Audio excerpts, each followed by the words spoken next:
Hello everyone. तो चलिए अब हम इस चैप्टर को और आगे बढ़ाएं।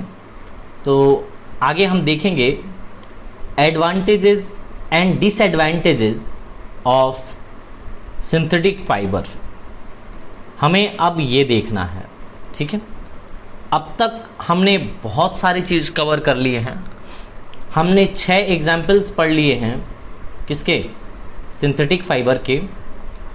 और अब हम उनके उसी जो अभी हमने प्रॉपर्टीज़ हमने पढ़े हैं अब तक, उसी प्रॉपर्टीज़ को अब हम थोड़ा एनालिसिस करेंगे कि क्या एडवांटेजेस है, क्या डिसएडवांटेजेस है। क्योंकि इतने सारे प्रॉपर्टी को पढ़ने के बाद हम आराम से अनुमान लगा सकते हैं, इजीली बता सकते हैं कि किसकी क्या प्रॉपर्टीज़ सही है और क्या गलत है, ठीक है। हम डे टू डे लाइफ में फील भी करते हैं उस चीज़ को, लेकिन हम उस तरीके से सिस्टमेटिक वे में बता नहीं पाते क्योंकि हमें वो कैटेगरी पता नहीं होता।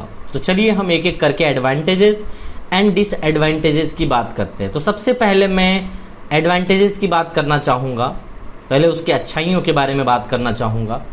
तो जो भी सिंथेटिक फाइबर होता है वो किसी से भी कहीं से भी लटका दो उसको रस्सी से या किसी भी चीज़ से, तो वो हैवी लोड्स को सह सकता है। आप ज़्यादा से ज़्यादा लोड उसमें लटका दोगे तो वो हैवी लोड को सह सकता है। इवन क्रेन वगैरह जो होता है, यानी कि कहने का मतलब है कि जो वैसा गाड़ी जो उठाता है, नहीं किसी को कोई चीज़ अगर कहीं गड्ढे पे चला गया तो उसको उठाने का काम करता है, वहाँ पे भी हम इवन यूज़ में लेते हैं ये सिंथेटिक फाइबर का। तो हैवी लोड्स को वो सह सकता है ना, विदाउट ब्रेकिंग। वो टूटेगा भी नहीं और हैवी लोड को वो सह पाता है, ऐसी उसकी कैपेसिटी होती है सिंथेटिक फाइबर की। ओके, ये इलास्टिक नेचर के होते हैं। अभी आपने देखा कि जितने भी एग्जांपल्स हमने लिए, most of the synthetic fibre एक अच्छे इलास्टिक थे, हाई इलास्टिसिटी थी उनकी। हाई इलास्टिसिटी मतलब उनको आप खींच सकते हो, लंबा से लंबा खींच सकते हो, और खींचने के बाद अगर उसको आप छोड़ दोगे तो वो रिगेन अपने ही स्ट्रक्चर में फिर से वो दोबारा आ जाता है, ठीक है। तो आप ऐसे इसको कर सकते हैं। और डू नॉट रिंकल ईजिली, यानी कि मान लीजिए कि आप उसको बहुत इजी केयर होता है, आप पहन के आए उधर से फेंक दिए बेड पे फेंकने के बाद कोई आयरन वायरन की उतनी ज़रूरत होती नहीं है उसमें, तो वो रिंकल करता नहीं है, वो अपने आप रिगेन कर लेता है। इलास्टिसिटी अच्छी होने के कारण इधर उधर भी अगर रहेगा, है ना, तो मोड़ के भी आप रख दोगे किसी तरीके से, तो वो किसी तरीके से रिंकल उसमें नहीं पड़ेगा, ठीक है। वो अच्छे तरीके से वो आप देखोगे तो इवन आयरन की जरूरत नहीं पड़ती उसमें। लेकिन अगर आप आयरन करने जाओगे ना, तो देखोगे हीट आयरन जब लेकर के जाओगे उसके पास, उसके सरफेस में जैसे ही रखोगे, उस कपड़े में उस फैब्रिक में जैसे ही रखोगे वो चिपक जाता है ना, तो वो उसके डिमेरिट में आएगा। लेकिन अभी हमने मेरिट देखना है, तो ये अच्छी बात है कि रिंकल नहीं करता उसमें, हमें आयरन की जरूरत ही नहीं पड़ेगी, बहुत कम पड़ती है। अब यहाँ पे लेस एक्सपेंसिव की बात करते हैं, क्योंकि हम प्रीफर क्यों करते हैं सिंथेटिक फाइबर को, आखिर हम प्रीफर क्यों कर रहे हैं, इसके पीछे लॉजिक है। लॉजिक सिंपल सा है कि हम चाहते हैं कि इजीली हमें सस्ते रेट में मिल जाए। क्योंकि जितने भी नेचुरल फाइबर हैं, अगर उनको आप यूज़ करने जाओ तो आपको काफ़ी पे करना पड़ता है कॉटन के कपड़ों के लिए। स्पेशली आप कॉटन अगर मतलब प्योर कॉटन लेंगे अगर कपड़े, तो अच्छा खासा पे करना पड़ता है। जबकि आपको मिक्स्ड या तो ब्लेंडेड फाइबर अगर लेंगे सिंथेटिक फाइबर का, तो आपको बहुत आसान पड़ता है, बहुत ईजी पड़ता है, पैसे आपको कम पड़ते हैं उसमें, है ना, और वो रेडिली अवेलेबल होते हैं मार्केट में, बहुत ज़्यादा अवेलेबल होते हैं। So these were the advantages of the synthetic fiber. Now we can discuss disadvantages of what? Synthetic fiber. अभी advantages हमने देख लिए सारे, जितने भी advantages थे वो सारे मैंने देखे। अब हम बात करते हैं एक एक करके 1 by 1 disadvantages की। अब इनकी क्या खासियत मतलब है कि जैसे कॉटन वगैरह जो नेचुरल फाइबर होते हैं वो तो बड़े इजीली एब्जॉर्ब करते हैं वाटर को, लेकिन ये इनकी खासियत ये चीज़ नहीं होती है कि वो बहुत कम वाटर एब्जॉर्ब करते हैं। तो इससे फ़ायदा तो होता है उनको, बट नुकसान हमें लोग को होता है कि अगर हम उसको गर्मी के दिनों में यूज़ नहीं कर पाते, है ना। ये कम एब्जॉर्ब करता है, इससे फ़ायदा ये होता है कि वो सूख जाता है बहुत जल्दी, ड्राई हो जाता है वो जल्दी। लेकिन हमें तो चाहिए भैया कि हर मौसम में मस्त रहे, तो एब्जॉर्ब करेगा तो गर्मी के दिनों में पहन सकते हैं। लेकिन गर्मी के दिनों में ये सब कपड़े उतना ज़्यादा सूटेबल नहीं होते, क्योंकि ये इनको मॉइस्चर को एब्जॉर्ब करने की कैपेसिटी उतनी ज़्यादा नहीं होती है, और बहुत गंदे आप महकने लगोगे फिर, ठीक है। तो देखते ही हो अपने भाई, अंकल और फादर को, एकदम कैसे महकते हैं। अगर गर्मी के दिनों में अगर पसीना आता है तो पसीना तो आप तो देखते ही हो, है ना, आप फील भी किए होंगे, आप खुद कितने महकते हो आप देखो ना, ठीक है। So they become sticky they become sticky, यानी कि वो आपके बॉडी से स्टिकी हो जाता है। कोई भी वो जो मटेरियल होता है ना, वो जो यहाँ पे सिंथेटिक फाइबर यूज करते हो वो स्टिकी हो जाता है। स्टिकी होने के कारण क्या होता है, आपके बॉडी में वो चिपकने लगता है पूरा। जब स्वेटिंग करते हो आप तो वो बॉडी में चिपकने लगता है वो कपड़ा, ठीक है। तो ये क्या करता है, ये ऐसे कपड़े होते हैं जो मेल्ट कर जाते हैं बहुत इजी तरीके से। थोड़ा सा हीट पड़ता है और वो मेल्ट करने लग जाते हैं, तो मेल्ट करने लग जाते हैं। इसीलिए आप बेटा कभी भी सिंथेटिक फाइबर को पहन करके किचन में काम नहीं करिए या फिर लेबोरेटरीज में काम नहीं करिए, क्योंकि वहाँ पे केमिकल्स हो सकता है गिरेंगे, हो सकता है हीट, यहाँ पे आप हीट और केमिकल्स को यहाँ फाइट करते हो, तो अगर वो चीज़ कपड़े में गिरेगा तो कपड़े खराब होंगे ही, साथ में आप भी चले जाओगे, है ना। आप अपना भी ख्याल नहीं रख पाओगे अगर इस तरीके से आप जाओगे सिंथेटिक फाइबर को लेकर के किचन और लेबोरेटरी में। सो नेक्स्ट हम बात करते हैं कि जब ये मेल्ट कर जाता है इजीली, तो हम मतलब आयरन कैसे करेंगे भैया। आयरन जैसे ही करने जाएंगे वो मेल्टिंग स्टार्ट हो जाएगा। ज़्यादा हीट जैसे ही देंगे तो बहुत केयरफुली उसको आयरन करना पड़ता है। बहुत डर रहता है कि भैया कहीं आयरन करने लगे तो चिपक ना जाए मेरा वो मटेरियल और पता चला वहाँ से पूरा ही साफ हो गया, है ना। तो इस तरीके से नहीं होना चाहिए। तो ये अपना एक डिफरेंस टेबल हो गया, एडवांटेजेस एंड डिसएडवांटेजेस की हमने बात कर ली सिंथेटिक फाइबर के लिए। अब मैं नेक्स्ट आपको बताना चाहूँगा, चलिए हम कुछ और भी बात कर लेते हैं। सो नोट एक लिखवा देता हूँ इसी पे, आपको बेहतरीन नोट लिखवाता हूँ 1000 का, है ना। चलिए सो यहाँ पे बात करें कि रोप्स ऑफ नाइलॉन, देखिएगा अभी जो मैं कह रहा था, ropes of nylon and polyester, ropes of nylon and polyester are commonly used in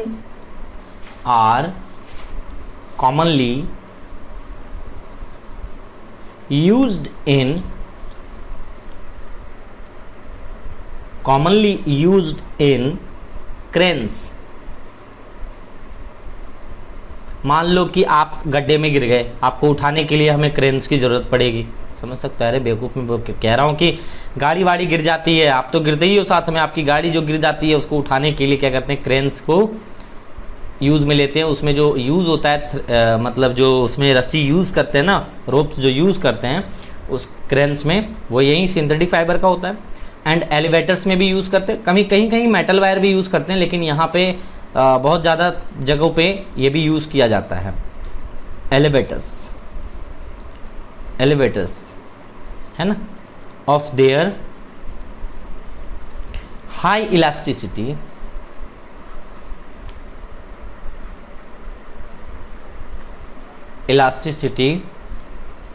and tensile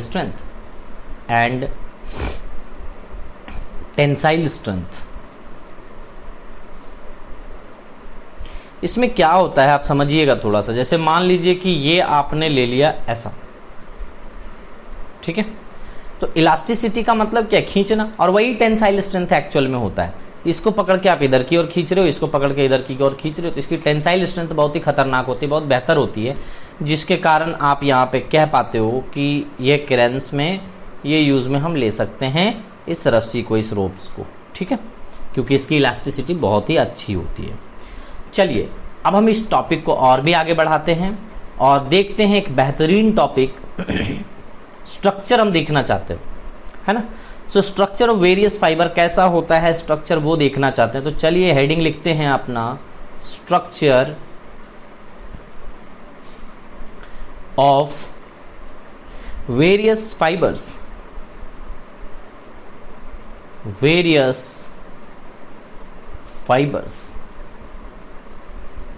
ठीक है, ये वाला हम देखते हैं। वेरी इंपॉर्टेंट, बहुत बढ़िया है, मज़ा आएगा आपको यहाँ पे देख करके कि कैसा स्ट्रक्चर होता है इसका, और जानना भी बहुत ज़रूरी है। डायरेक्टली पूछे जाते हैं 1 मार्क्स के 2 मार्क्स के क्वेश्चन डायरेक्टली पूछ लिए जाते हैं, ठीक है। तो आप इसको कैसे देख सकते हैं, आप अपने नंगे आंखों से नहीं देख सकते, है ना। तो ये आपको यहाँ पे क्या करना पड़ेगा, माइक्रोस्कोप का सहारा लेना पड़ेगा, माइक्रोस्कोप का सहारा लेना पड़ेगा। और जब आप उन सैंपल्स में देखोगे तब जाकर के आपको उसके स्ट्रक्चर पता चलेंगे। तो ये माइक्रोस्कोप्स आपने ले लिया। अब मैं क्या करता हूँ कि एक साइड में फाइबर लिख देता हूँ ताकि मैं उसके स्ट्रक्चर बता सकूँ। तो फाइबर हमने आपको सबसे पहले लिख दिया, फिर मैं आपको उसके स्ट्रक्चर बता दूंगा, ये मैं उसके स्ट्रक्चर आपको बता दिया, ये लो। नेक्स्ट अगर हम बात करें तो उसकी स्मूथ है या क्या है वो सब कुछ मैं बताऊंगा। स्मूथ है ना, या फिर रफ है, रफ टू टच, यहां पे लिख देता हूं रफ इन टच, ठीक है। तो ये सभी चीजें हमें ऑब्जर्वेशन करना है डिफरेंट डिफरेंट फाइबर्स के लिए। तो चलिए हम ऑब्जर्वेशन करते हैं स्टार्ट। और नंबर 1 अगर हम देखें, नंबर 1 तो हम बात कर लेते हैं कॉटन की। कॉटन की बात करते हैं तो कॉटन एक सॉफ्ट फाइबर होता है बेटा। कॉटन जो होता है, मैं यहाँ पे ऐसा कर देता हूँ ताकि स्पेस अपने को ज़्यादा मिल जाए, ये एक सॉफ्ट फाइबर होता है, SHORT, है ना। मैं मिटा देता हूँ इसको, बढ़िया से लिख देता हूँ, दिखाई पड़े आपको ठीक से। SHORT, short fibre. और ये अनइवन होते हैं। अनइवन कहने का मतलब है उसको छुओगे तो आपको थोड़ा सा रफ वाला फीलिंग आएगा, है ना। तो अनइवन रहता है, पूरी तरीके से प्लेन नहीं रहता है, ठीक है। वो फोल्डेड रहता है, फोल्डेड रहता है, वो पूरी तरीके से स्ट्रेट भी नहीं रहेगा, आपको पोरस रहेगा वो। तो ये कुछ उसके स्ट्रक्चर की हम बात करते हैं। और अगर हम बात करें कि टच करने में कैसा रहेगा, तो ये रफ रहता है। कॉटन जो रहता है वो इन जनरल रफ रहता है। आप उसके ड्रेस मटेरियल भी देखोगे ना प्योर कॉटन के, तो वो रफ ही रहते हैं। नेता सब पहले पहनते थे ना वो सब अभी भी अब तो नेता लोग के बहुत ज़्यादा ये हो गए हैं, फैशनेबल हो गए हैं। तो वुल की बात कर लें, वुल की अगर देखें तो प्रॉपर्टीज़ होती है इनकी भी शॉर्ट होती है, स्ट्रक्चर जो होती है short, uneven, uneven, folded, folded and porous. तो आपने देखा ये भी आपको टच करने में रफ ही लगता है, ठीक है। अब मैं बता दूं आपको यहाँ पे ये दोनों तो इन दोनों को एक अलग कैटेगरी में रखिए आप, इन दोनों को एक अलग कैटेगरी में रखिए, है ना। ये कॉटन एंड क्या है, सिल्क हैं, इनको अलग कैटेगरी में रखिए। अब हम आते हैं 3rd में, 4 में एंड 5th में। यहाँ पे आप अगर देखेंगे तो आपको मिलेगा एक बेहतरीन एग्जाम्पल जो कि अलग से रखना है, इसको अलग कैटेगरी में रखना है, that is silk nylon polyester. Silk nylon polyester, polyester, इन सभी के शेप एक ही जैसे होते हैं। जैसे इनके शेप एक जैसे थे और यहाँ पे छूने में भी उसी तरीके से था, तो इन तीनों के भी उसी तरीके से होते, सेम आपको इन तीनों को लगेगा। क्या लगेगा, तो इनका उल्टा कर दो। शॉर्ट था तो ये लोग लॉन्ग रहते हैं, शॉर्ट के जगह पे क्या रहते हैं बेटा, ये लोग लॉन्ग रहते हैं। तो चलिए यहाँ पे देख लीजिए, लॉन्ग फाइबर होता है ये अनइवन थे तो ये इवन रहता है, ठीक है। यहाँ पे ये फोल्डेड थे, ये स्ट्रेट रहता है, ये स्ट्रेट रहता है। ये पोरस थे और ये फाइन रहते हैं पूरी तरीके से, ठीक है। तो पूरी तरीके से अपोजिट है। तो ये 3 और 2 5, टोटल 5 एग्जाम्पल हैं। तो शुरू के 2 एक तरह के और लास्ट के 3 एक तरह से, ठीक है। तो ये पूरी ही सेम है सबकी, ठीक है। ये सबकी सेम है, एज इट इज नीचे वाले को भी होगी, पूरा सेम है, कुछ फर्क नहीं है, ठीक है। तो सेम स्ट्रक्चर हो जाएगा। तो यहाँ पे भी क्या हो जाएगा, सेम उल्टा कर दो इसका। ये तो रफ लग रहे थे तो ये लोग क्या लगेंगे अब आपको, स्मूथ लगेंगे। तो कितना आसान है इस टेबल को याद करना। तो इससे आपको स्ट्रक्चर भी पता चल गया। ये स्ट्रक्चर अपने आप में बहुत इंपॉर्टेंट है बेटा, स्ट्रक्चर आपको जरूर दिमाग में रहने चाहिए, क्योंकि फाइबर आपने पढ़ लिया और यहाँ पे स्ट्रक्चर नहीं रहेगा दिमाग में तो आपको दिक्कत आ सकती है। तो कंक्लूजन आपको दिमाग में यही रखना है कि दोनों कॉटन एंड वुल एक तरीके से बिहेव करता है ना, जबकि नायलॉन, सिल्क एंड पॉलिएस्टर एक तरीके से बिहेव करता है, उसकी स्ट्रक्चर एक तरीके से होती है। हालांकि यहाँ पे अगर आप देखें तो सिल्क एक नेचुरल फाइबर है ना, सिल्क एक नेचुरल फाइबर है, बट फिर भी ये बिहेव कर रहा है, कैसा लगता है कि सिंथेटिक फाइबर की तरह ये बिहेव कर रहा है। लेकिन आप स्ट्रक्चर देखिए, मुलायम होता है ना वो, इसीलिए मैंने इसके कैटेगरी में रखा है। आइए हम नेक्स्ट बात करते हैं। एक एक्टिविटी में आपको बताता हूं जिसमें आप फ्लेम टेस्ट करेंगे, ठीक है। तो फ्लेम टेस्ट आपको बताऊंगा कि कौन डिफरेंट फाइबर में अगर फ्लेम टेस्ट करेंगे तो क्या मिलने वाला है, क्या ऑब्जर्वेशन मिलेगा, है ना। तो यहाँ पे आप लिख लेना इफेक्ट ऑफ फ्लेम, हेडिंग आपका होगा, नेक्स्ट हेडिंग होगा effect of flame, effect of flame, effect of flame on different kind of fiber, on what different kind of fiber, kind of fiber। तो ये आपको जानने में बहुत मजा आएगा कि अब हम क्या करने वाले हैं कि एक एक करके सारे फाइबर को लेंगे और सारे फाइबर को हम आग लगाएंगे। और सबसे बड़ी चीज़ है यहाँ पे जो दिमाग में आपको रखना है कि जो भी आप फाइबर लेंगे वो सभी की डायमेंशन सेम होनी चाहिए। डायमेंशन सेम होनी चाहिए क्या मतलब है कि जो भी लेंथ का या विड्थ का, जो भी आप लेंथ विड्थ लोगे वो सब का सब फाइबर का सेम डायमेंशन होना चाहिए, यानी कि सेम उसकी लेंथ हो, हाइट हो, विड्थ हो, सब कुछ, ताकि आपको किसी के साथ पार्शियलिटी नहीं करनी है। तो सबसे पहली बात कि सेम डायमेंशन का फाइबर आप सभी में लीजिए, सेम डायमेंशन का फाइबर आप सभी लेंगे। सेम डायमेंशन फाइबर, जितना भी फाइबर होगा वो सब के सम एक ही डायमेंशन के होंगे, यानी कि लेंथ जितना एक का होगा उसी तरीके से सबका होगा, ठीक है। तो ये है। अब हम एक एक करके क्या करेंगे, वन बाय वन। अब मैं टेबल बनाऊंगा उसमें फिर से, ठीक है, और मैं आपको बताता चलूंगा। तो यहाँ पे जो मैं टेबल इस तरीके से बनाऊंगा, सो नंबर वन हम यहाँ पे लिखने वाले हैं फाइबर। नंबर वन कहता हूँ कि यहाँ पे फाइबर हेडिंग लिख दीजिए, फाइबर लिख दीजिए, ठीक है। और आप राइट साइड में यहाँ पे ऑब्जर्वेशन लिख लीजिए, ये रहा आपको ऑब्जर्वेशन।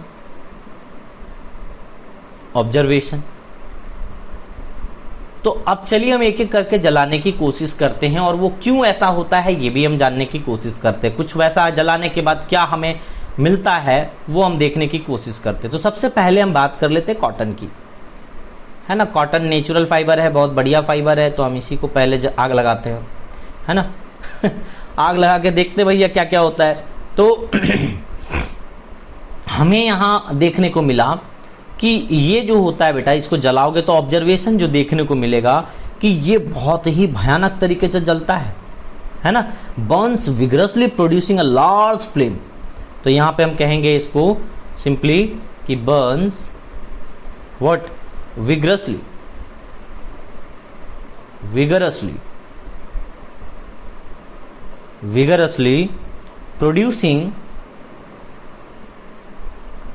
प्रोड्यूसिंग व्हाट बेटा बोलो, लार्ज फ्लेम।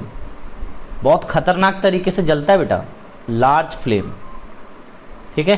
तो इसीलिए आप देखिए ये जलेगा तो एकदम भयंकर तरीके से जलेगा, तो विग्रसली जलेगा एकदम तुरंत, एकदम जैसे पेपर को कैसे जलाते हो वैसे जलेगा, एकदम खतरनाक तरीके से जल जाएगा, ठीक है।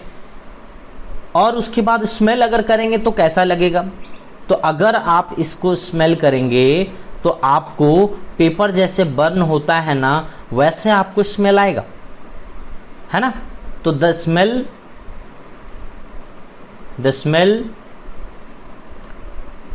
Of burning fibre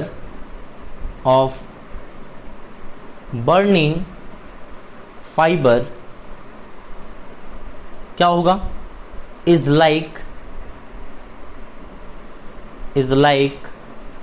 burning paper, is like burning paper. अच्छा, ऐसा क्यों होता है, कोई लॉजिक दे दो मेरे को।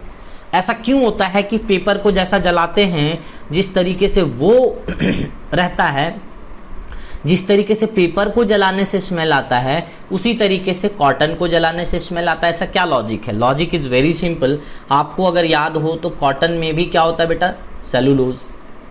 जो यूनिट जो होता है ना, जो उसका मेन जो सबसे छोटा पार्ट जो होता है वो सेलुलोज, यहाँ पे इसमें भी सेलुलोज होता है जलता है तो, और यहाँ पे भी पेपर में क्या होता है, सेलुलोज होता है। तो दोनों में ही जो सबसे छोटा पार्ट जो जल रहा है एक्चुअल में वो क्या जल रहा है, सेलुलोज जल रहा है, जिसके कारण दोनों की स्मेल सेम आ रहे हैं। ठीक है, अब यहाँ पे क्या होता है ना कि एश जो आता है, एश की बात कर लें तो यहाँ पे जो रेसिड्यू मिलता है आपको वो बहुत कम रेसिड्यू मिलता है, बहुत मतलब वेरी लिटिल एश हम कह सकते हैं यहाँ पे मिलता है, वेरी लिटिल एश मिल पाता है यहाँ पे। ठीक है, तो इस तरीके से हम कहते हैं कि ये इसमें ऑब्जर्वेशन रहता है, जब आप इसको जलाते हैं तो बहुत कम ऐश आता है। आप खुद देखो ना, पेपर को जलाते हो, आपने बहुत बड़ा पेपर जलाया हो, ठीक है, और पेपर जलाने के बाद आप देखोगे कि मुट्ठी भर भी वो ऐश नहीं हो पाता, उसका राख नहीं हो पाता है ना, जो राख होता है वो मुट्ठी भर भी नहीं हो पाता, तो बहुत कम ऐश मिलते हैं इसमें, है ना, बट मिलते तो हैं जरूर। ठीक है, तो कॉटन का ऑब्जर्वेशन ये था बेटा। अब मैं क्या करूंगा कि यहीं पे मैं सारा का सारा ऑब्जर्वेशन लिखने की कोशिश करूंगा, इसीलिए मुझे ये मिटाना पड़ेगा पूरा का पूरा, फिर मैं ये सारे के सारे ऑब्जर्वेशन में इसी जगह पे लिखना चाहूँगा, क्योंकि हेडिंग हमारा यहीं पे है, तो हो भी जाएगा इनको मिटाने के बाद। तो कॉटन के बारे में आपने सीख लिया, अब इसी तरीके से हम सबके बारे में एक एक करके 1 by 1 लिखेंगे। तो चलिए सबसे दूसरा हम बात कर लेते हैं, एक अच्छे से पेन को सेलेक्ट करते हैं, तो यहाँ पे पेन सेलेक्ट कर लिया हमने, और चलिए हम दूसरे नंबर को लिखने की कोशिश करते हैं। दूसरा अपना बेटा रेयॉन है। कौन है? रेयॉन। अब इसकी कैरेक्टरिस्टिक्स के बारे में हम जानते हैं कि इसकी क्या आखिर कौन कौन सी ऑब्जर्वेशन होगी, चलिए हम बात कर लेते हैं। तो नो डाउट ये भी विग्रसली प्रोड्यूस करेगा लार्ज फ्लेम को, है ना, तो विग्रसली जलेगा। तो मैं यहाँ पे सिंपली लिख देता हूँ कि Burns vigorously, Burns vigorously, vigorously, तो बर्न्स विगरसली, है ना, और ये प्रोड्यूस करेगा लार्ज फ्लेम को, with large flame, with large flame, है ना, Burns vigorously with large flame. तो ये आपको फर्स्ट इसकी याद रखनी है। सेकंड की बात कर लेते हैं, आइए। तो पहला तो कॉटन के जैसा ही हो गया वो, है ना। अब इसका भी जो बर्निंग पेपर के तरह ही स्मेल होगा, है ना।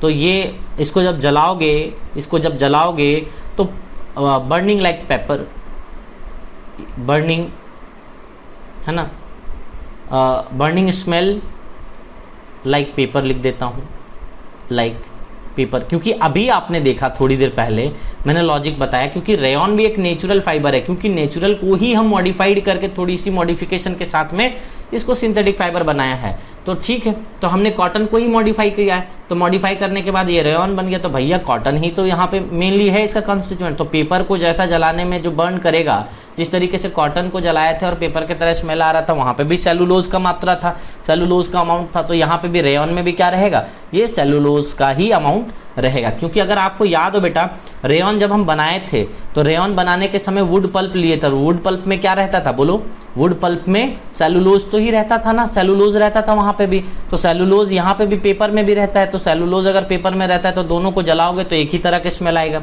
सिंपल सी बात है। नेक्स्ट बात करते हैं, ये बहुत ही खतरनाक ब्लैक कलर का, एकदम कोबरा ब्लैक, है ना, हार्ड ब्लैक कहते हैं उसको, कोबरा ब्लैक कह सकते हो, है ना, जिसको आपको डसेगा वो, तो हार्ड ब्लैक कलर का वो रहता है, जो मतलब उसकी जो रेसिड्यू जो होती है ना, हार्ड ब्लैक ग्लोबुलर मास बन जाता है, छोटे छोटे बॉल्स बनने लग जाते हैं जब आप इसको जलाते हो तो, है ना, और रेसिड्यू यहाँ पे छोड़ता ही है, ये राख इसी तरीके से छोड़ता है, तो ये रेसिड्यू रहा। तो ये रेयॉन के कुछ यहाँ पे हैं, बस इससे फर्क बस इतना ही है कि वो बहुत कम ऐश दिया करता था और ये ऐश कैसे देता है, थोड़ा सा मॉडिफिकेशन है ना, तो ये जलेगा तो थोड़ा सा ये क्या करेगा, मेल्ट करेगा, छोटे छोटे ऐसे ऐसे बॉल में। आप देख तो बचपन में जब पटाखा जलाते थे एक सांप वाला आया करता था, याद है तो उसको जलाते थे तो छोटा छोटा वो इतने छोटे छोटे इस तरीके से सांप जल के और टुकड़ों टुकड़ों में टूट जाता था ऐसा ऐसा करके, है ना। तो वो ब्लैक कलर का, हार्ड ब्लैक कलर का ग्लोबुलर मास वो प्रोड्यूस करता है जब आप उसको जलाते हो। तो छोटा सा टैबलेट की तरह होता था, अगर याद हो आपको तो, है ना, तो वो कुछ इसी तरीके से हुआ करता। तो चलिए रेयॉन के बारे में हमने खत्म कर लिया है, अब नेक्स्ट प्रॉपर्टी की बात कर लें। So this was rayon. आप वीडियो को पॉज करके आप चाहें तो लिख सकते हैं, कोई प्रॉब्लम नहीं है ना, नोट्स तो ईजिली बना सकते हैं, अगर मैंने आपको लिख दिया है तो आप नोट्स बना लीजिए ईजिली, कोई दिक्कत नहीं है, क्योंकि मेरा हेडिंग यहीं पे है तो बेहतर होगा कि मैं यहीं पे सारा खत्म कर दूं। नेक्स्ट अगर हम बात करते हैं वुल की बात करेंगे, चलो, है ना, तो नेक्स्ट थर्ड नंबर बात कर लेते हैं। आइए पेन चेंज कर लेता हूं, क्योंकि एक ही पेन से कितनी बार लिखूंगा, तो रेड कलर इस बार ले लेते हैं। चलो थर्ड नंबर वुल, ये वुल की बात करेंगे, आइए, है ना। तो यहां पे अगर देखेंगे तो ये Burns poorly without any flame, Burns poorly without any flame, without any flame, ठीक है। अब यहां पे इसकी स्मेल अगर देखने की कोशिश करोगे ना कि स्मेल बर्निंग, ये बाल जैसे होता है ना, आपका हेयर जो होता है ना, आप देखना कभी अपने बाल को जला करके देखना कैसे गंध करेगा, है ना। तो वैसे ही इसकी भी बर्निंग होती है। तो सिंपल सा लॉजिक है इसके पीछे, तो मैं पहले लिख दूं उसके बाद लॉजिक समझाऊं फिर, है ना। The smell of burning, the smell of burning fibre, burning fiber like that burning here, burning here।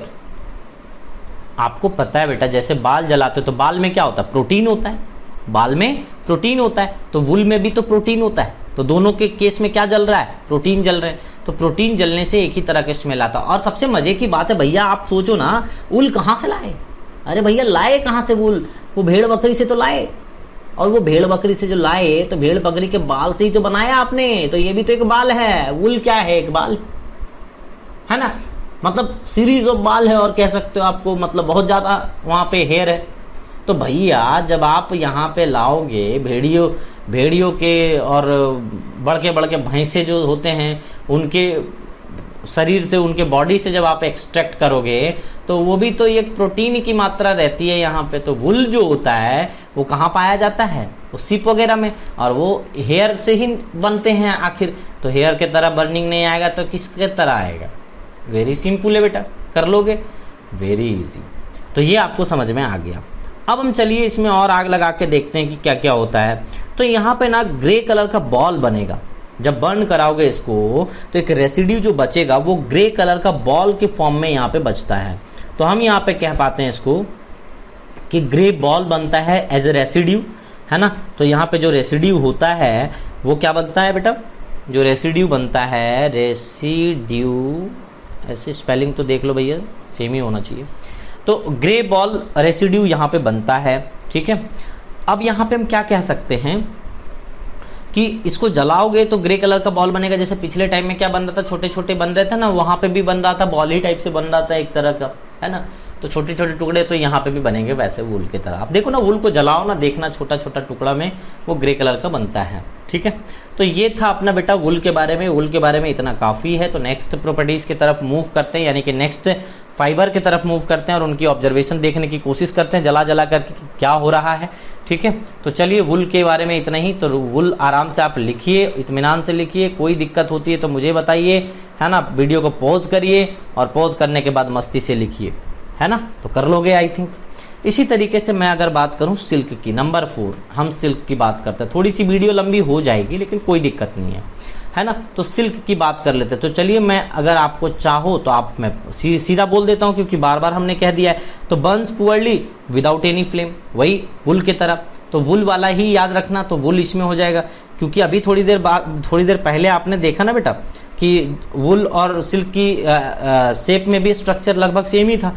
तो ये वुल वाला ही रहेगा क्या, ये बर्न्स पुअरली, बर्न्स पुअरली, ठीक है।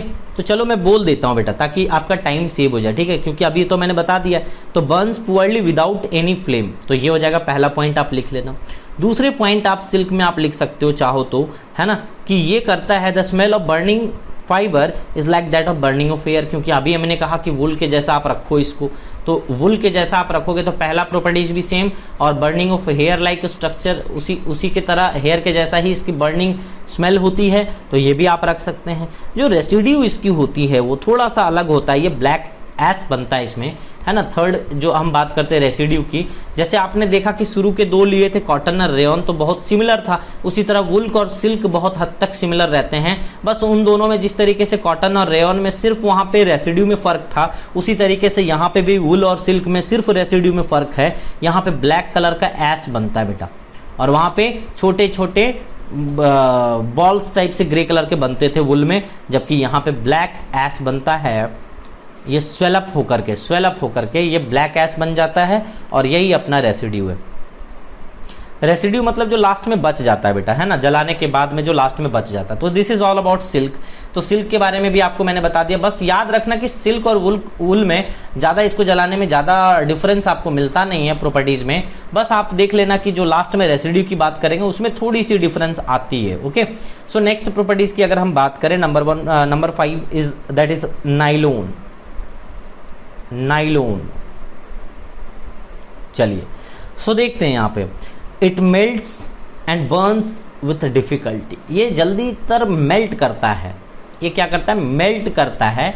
और बर्निंग की बात करें तो ये बहुत डिफिकल्टी से बर्न करता है, मेल्ट करता है। इसको जलाओगे तो मेल्ट करना स्टार्ट कर जाएगा, है ना, विथ डिफिकल्टी, है ना। तो डिफिकल्ट होता है थोड़ा सा बर्न कराना इसको, तो डिफिकल्टी से ये क्या होता है बेटा, तो सिंपली आप लिख लेना कि it melts and Burns with difficulty.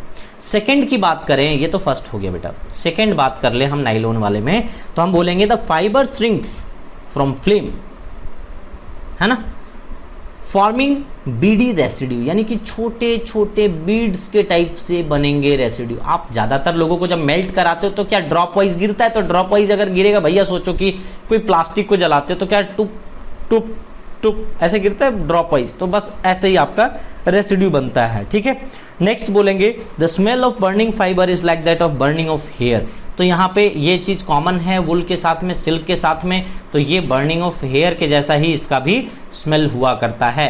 सो ये नाइलॉन के बारे में हमने बताया। नेक्स्ट प्रॉपर्टीज की बात कर लें तो हम यहाँ पे बात करेंगे क्या बेटा, बोलो, पॉलिएस्टर की। चलिए हम नेक्स्ट हेडिंग में बात कर लेते हैं थोड़ी सी पॉलिएस्टर की, और पॉलिएस्टर अपने नंबर 6 में आएगा। तो मैं सिंपली कह देता हूं क्योंकि टाइम इसमें इस लेक्चर में ज़्यादा हो गया, तो मैं आपको बोल देता हूं, बस आप थोड़ा सा आप लिखने की कोशिश कर लेना, है ना। पॉलिएस्टर। तो पॉलिएस्टर में अगर आप देखें तो ये जो बर्न करता है बेटा, बहुत डिफिकल्टी से बर्न करता है, और ब्लैक कलर का स्मोक यहाँ पे, है ना, ब्लैक स्मोक यहाँ पे बहुत खतरनाक वाला, जैसे टायर को कैसे जलाते हो वैसे आपको यहाँ पे देखने को मिलता है ब्लैक स्मोक, खतरनाक वाला, है ना। और बहुत ही डिफिकल्टी से ये लोग जलते हैं, जैसे कि लास्ट वाला भी बहुत डिफिकल्टी से जल रहा था, और बहुत खतरनाक, मतलब बहुत खतरनाक वाला पॉल्यूशन करता है, ब्लैक स्मोक, समझ रहे हो, कोबरा वाला स्पेक्ट। तो यहाँ पे देखो नेक्स्ट की अगर हम बात करें तो ये भी श्रिंक कर जाता है फ्लेम, है ना, और यहाँ पे भी बीडी रेसिड्यू दे देता है, पॉलिएस्टर में भी बीडी रेसिड्यू देता है। तो याद रखना, मतलब छोटे छोटे बीड्स की तरह से बीडी रेसिड्यू देता है बेटा। रेसिड्यू कहने का मतलब छोटे छोटे बीड्स में, छोटे छोटे इस तरीके से, जैसे आपको अभी लास्ट वाले में बताया था मैंने। ओके, इसी तरीके से अगर हम इसमें बात करें तो ये भी बर्निंग हेयर की तरह ही स्मेल आता है बेटा। ठीक है, तो अभी तक लगातार सेकेंड से लेकर के, यानी कि थर्ड से लेकर के नीचे तक जितना भी अभी 6 तक गए हम, वो सभी में क्या आया, बर्निंग ऑफ हेयर की तरह आया, है ना, स्मेल उसी की तरह आया। और लास्ट एक और बताना चाहूँगा, आपके पेशेंस की मुझे दाद देनी होगी, क्योंकि आप तो एकदम बहुत अच्छे तरीके से सुन रहे हो और केयरफुली आप सब चीज़ को समझ भी रहे हो। चलिए लास्ट बेटा इसको हम स्टार्ट करते हैं, क्योंकि सबको आप कर लिए तो एक्रेलिक को क्यों छोड़ दोगे। तो चलिए हम एक्रेलिक की बात कर लेते हैं कि एक्रेलिक में क्या होता है। तो यहाँ पे स्कूटी फ्लेम, है ना, स्कूटी फ्लेम समझ रहे हो ना, स्कूटी नहीं रे बाबा, रे बाबा, बाबा रे बाबा, स्कूटी फ्लेम बोलती क्या है, ये सूटी फ्लेम है। सूटी फ्लेम में समझते क्या है, क्या होते हैं सूटी फ्लेम में, मैं बताया था आपको। देखो जैसे मान लीजिए कि आपके बर्निंग करने, काजल आपने देखा क्या, लैंप देखा, लैंप में क्या करते थे आप लोग, ऐसे करके लैंप जलाते थे कि नहीं, बताओ, ऐसे करके लैंप जलाते थे, यहाँ पे केरोसिन तेल भरते थे, और ये जो ग्लास होता था, इस ग्लास में क्या करता था बेटा, ये लेयर जम जाता था ब्लैक कलर का। तो जब ब्लैक कलर का लेयर जम जाता था उसी को क्या कहते थे, सूटी फ्लेम है। सूटी फ्लेम कहने का मतलब है बेटा ब्लैक कलर का यहाँ पे रेसिड्यू यहाँ पे जमा होता है, एक लेयर बनता है। आप देखते हो कि कुछ भी जलाते हो और उसके सरफेस में यहाँ पे ऊपर कोई चीज जल रहा है तो यहाँ पे ब्लैक कलर का यहाँ पे लग जाता है उसके सरफेस में, दैट इज सूटी फ्लेम, है ना। उसके बाद हम बात कर ले बेटा एक लास्ट, तो ब्लैक बीड्स की तरह इसका रेसिड्यू बचा रहता है, तो ब्लैक कोबरा बीड्स की तरह रहता है बेटा। बीड्स मतलब क्या हो गया, छोटे छोटे मोतियों की तरह ब्लैक कलर का, है ना, तो ब्लैक कलर का रेसिड्यू रहता है यहाँ पे। तो बच्चों इस तरीके से हमने क्या करा कि आपके पूरे इफेक्ट ऑफ फ्लेम एंड जो डिफरेंट काइंड ऑफ फाइबर्स के जितने भी जला करके जो देखना था हमने सब कुछ देख लिया है। ये अपना लास्ट टॉपिक है, इसके बाद ये पूरी तरीके से ख़त्म हो जाएगा। So relative tensile strength of different fibre with same dimension, यानी कि सबका क्या कीजिए, सभी का, जैसे वुल का, कॉटन का, सिल्क का, ये सब का आप क्या कीजिए कि 1 बाई 1 एक एक करके सबका सैंपल ले लीजिए। सबका सैंपल लेने का मतलब है कि आपने अगर इतना बड़ा लिया है लेंथ में, मान लीजिए कि 5 सेंटीमीटर लिया है, तो सबका 5 सेंटीमीटर इस तरीके से लेंथ में ले लीजिए, कुछ विड्थ में ले लीजिए, है ना। तो सेम डायमेंशन का सबसे पहले आपको ये सब कुछ लेना है। तो सारे डायमेंशन का लेने के बाद आप क्या करोगे कि आपको क्या करना है कि 1 बाई 1 उसमें एक वेट दिया जाएगा, इसमें वेट को यहाँ पे बांध दिया जाएगा। इतना बड़ा कुछ वेट रहेगा, उसको एक एक करके बांध करके यहाँ पे देखा जाएगा और उसको लटका दिया जाएगा इस तरीके के इंस्ट्रूमेंट में। यहाँ पे एक ऐसा है और यहाँ पे ज़मीन से इस तरीके से दिया हुआ है, ये ज़मीन से ऐसा बना हुआ है। यहाँ पे लटकाना है आपको ये थ्रेड, इस थ्रेड को यहाँ से लटका देना है ऐसे करके, और उस पर एक वेट हम लगातार ऐड करते जाएंगे। जब वेट को हम लगातार ऐड करते चले जाएंगे तो हम देखेंगे कि यहाँ पे किस तरह का यहाँ पे इम्पैक्ट देखने को मिलता है। तो वुल को जब आप रखेंगे इस तरीके से, यहाँ पे स्टोन या कुछ भी आप वेट वाला सामान यहाँ पे रखेंगे, तो आप देखेंगे कि यहाँ पे इसको तोड़ने के लिए, इस थ्रेड को तोड़ने के लिए आपको मिनिमम एनर्जी रिक्वायर पड़ेगी, ज़्यादा आपको देने की ज़रूरत नहीं पड़ेगी, ठीक है, वेट देने की ज़रूरत नहीं पड़ेगी। यहाँ पे उसी तरीके से कॉटन की अगर हम बात करें तो जैसे मान लीजिए कि 10 सेंटीमीटर का वायर, 10 सेंटीमीटर का आपने ले रखा है ना थ्रेड, या फिर किसी भी डायमेंशन में आप ले रखे हो, तो इस तरीके से छोटा ही हम मान के चलते हैं। तो ये अलग अलग टाइप्स ऑफ हमने थ्रेड ले रखे हैं, वुल के लिए हैं, कॉटन के लिए हैं, सिल्क के लिए हैं, नायलॉन के लिए हैं। तो यहाँ पे लिखा हुआ है कि मोर देन वुल, यानी कि वुल से थोड़ा सा ज़्यादा लगेगा कॉटन में। उसके बाद इसी तरीके से अगर हम सिल्क की बात करें तो सिल्क मोर देन कॉटन, इससे ज़्यादा, और नायलॉन में बात करें तो मैक्सिमम यहाँ पे 375 ग्राम ये सह सकता है, तो वो फिर टूट जाएगा। वो उससे ज़्यादा लोड अगर हम देंगे तो ये ब्रेक हो जाता है, ठीक है। तो ये था हमारा पूरा। सो ये पूरी तरीके से अपना जो मतलब सिंथेटिक क्लोथिंग मटेरियल जो था वो पूरी तरीके से ख़त्म हुआ। अब तो हम यहाँ पे प्लास्टिक देखने वाले, synthetic clothing material and polymers देख लिया आपने। अब हम प्लास्टिक स्टार्ट करेंगे और प्लास्टिक को देखेंगे कि किस तरीके से उसमें स्टडी किया जाए। 1 बाई 1 हम सिस्टमेटिक वे में देखेंगे। So thank you everyone.